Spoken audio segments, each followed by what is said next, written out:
대전 중구 은행동 일대가 2단 개발 호재로 새롭게 바뀌고 있습니다. 김미연 기자가 다녀왔습니다. 대전 중구 은행동 일대가 새롭게 바뀌고 있습니다.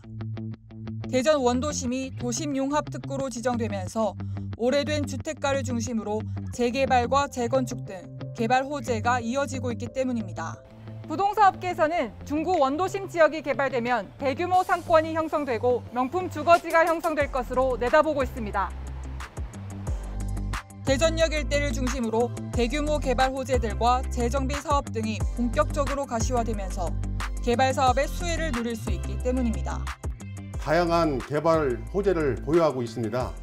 주변 선화, 용두, 촉진지구를 비롯해 인곳 지역 11곳에 대한 재개발 사업 및 재건축이 예정돼 있고요. 대전 역세권 재정비 촉진 사업, 중구 및 동구 구도심 일대 대규모 주거타운이 예정돼 있습니다. 이런 가운데 학군과 편의시설, 역세권 등 기반 시설을 갖춘 초고층 주거타워가 분양에 나서 눈길을 끌고 있습니다. 대전에서도 핵심 지역에 있기 때문에 생활하기가 편리하고요. 걸어서 5분 이내에 지하철역, 중앙역과 대전역이 있어서 초역세권 아파트라고 말씀드릴 수 있습니다. 초중고등학교가 도보로 통학할 수 있는 위치에 있고 각종 쇼핑시설이 인접해 있어 생활 인프라가 잘 구축돼 있습니다. 은흥정이 문화의 거리와 한밭 종합운동장, 대전천, 보문산 공원 등 생활 편의시설과 녹지 환경도 풍부합니다. 또 이곳은 무주택 가구주들이 조합을 결성해 직접 개발하는 지역주택조합 방식으로 설립돼 절차가 간소하고 각종 부대 비용을 절감할 수 있어 분양가가 일반 아파트보다 저렴하다는 장점이 있습니다. 다만 계약 해지나 탈퇴가 어려운 점 등은 투자자들의 주의가 필요해 보입니다. 대전의 랜드마크로 들어설 이 단지가 최상의 입지 조건과 높은 미래 가치로 대전의 명품 주거지로 떠오를 수 있을지 시장의 시선이 집중되고 있습니다. 팍스경제TV 김미연입니다. 자, 리포트를 확인해봤습니다. 김명 기자 나와 있습니다. 리포트를 보니까 그 지역이 대전의 예전에 가장 핵심 지역이라고 해야 될까요? 구도심이라고도 하고 원도심 이런 이야기들을 많이 합니다. 그만큼 여기에 분양이 되는 만큼 메리트가 많겠죠? 교통편이나 이런 면에서 봤을 때요? 네, 반경 1km 이내로 지하철 역사 중앙로역과 대전역, 대동역 등 3군데 역사가 존재하고 있습니다. 또 지상의 지하철이라 불리는 대전역 BRT 정류소가 가까이 있어 오송과 세종, 대전으로 빠르게 이동할 수 있습니다. 네, 김명 기자가 이번 한 주 동안은 참 많이 다녔습니다. 대전 갔다 왔고요. 그다음에 우리 시청자 여러분 지식산업센터라고 아시는지요? 예전에는 아파트형 공장이라 이렇게 불렸었습니다. 근데 이 지식산업센터가 이제는 상당히 많이 관심을 받고 있습니다. 아파트는 많은 규제가 있죠.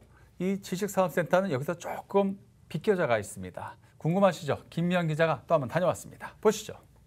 최근 25번의 부동산 대책이 발표된 가운데 상대적으로 부동산 규제에서 자유로워 투자 대안으로 주목받고 있는 곳이 있습니다. 바로 지식산업센터인데요. 지식산업센터는 아파트형 공장에 기업 지원 시설 등을 갖춘 복합시설입니다. 지식산업센터는 기업이 입주할 경우 타 상품에 비해 대출이 비교적 자유롭고 세금 감면 혜택 등도 기대할 수 있습니다. 특히 최근에 들어서는 신규 지식산업센터의 경우 다양한 커뮤니티 시설과 최첨단 시스템을 설계에 반영해 투자자는 물론 입주자들의 만족도가 높습니다. 지식산업센터는 아파트와 달리 업무적 성격이 더 강해 편리한 교통이 무엇보다 중요합니다. 서울과 접근성이 좋고 GTX A 노선과 광역교통망이 인근에 있어 지식산업센터가 들어설 입지의 교과서라 불리는 곳이 있습니다. 고양시 향동지구입니다. 향동지구는 다수의 지식산업센터가 몰려있어 네트워크 및 시너지 효과도 낼 수 있습니다. 그중에서도 제가 와 있는 이곳은 삭막한 공간을 탈피해 워라벨과 웰빙을 강조한 특화 설계에 힘을 실은 지식산업센터입니다. 큰 면적 곳곳마다 휴게 공간과 커뮤니티 편의시설을 가득 채워 쾌적한 업무 환경을 차별점으로 내세웠습니다. 축구장 약 19배의 규모를 자랑하는 저희 지식산업센터는 스텝업 오피스를 비롯해 조깅 트랙, 다양한 휴게 시설, 카페테리아 등 입주자들의 업무 효율을 높인 커뮤니티가 강점입니다. 최근 워라밸로 직장인의 트렌드가 변화하는 시장에 알맞은 혁신적인 지식산업센터라고 볼 수 있습니다. 이곳 업무형 지식산업센터는 계단식 구조의 테라스를 제공하는 것이 특징인데요. 휴식 공간뿐만 아니라 여러 공간으로 활용할 수 있습니다. 업무 효율성을 높이는 것은 물론 커뮤니티 시설로 주변 상가로 인구 유입을 높이는 후광 효과도 기대하고 있습니다. 드라이브인 시스템과 키즈파크 등 여러 커뮤니티 시설과 특화 설계로 경쟁력을 높이고 있는 지식산업센터의 발전이 눈길을 끌고 있습니다. 학수경제TV 김미연입니다. 네, 이 지식산업센터 조금 생소한데요. 다녀와 보니까 좀 어땠나요? 네, 근로자들의 워라밸이나 업무 환경이 높아질 것으로 보였습니다. 사무실에 테라스가 있으니 업무를 하다가도 바로 나가 편하게 휴식을 취할 수도 있고 또 동료들과 차를 마시며 대화하기에도 좋았습니다. 또 해당 호실까지 차량이 진입할 수 있는 드라이브인 시스템이 적용돼서 편의성을 높여져 업무 효율성을 높일 수도 있을 것으로 보였습니다. 김미연 기자였습니다. 수고하셨습니다.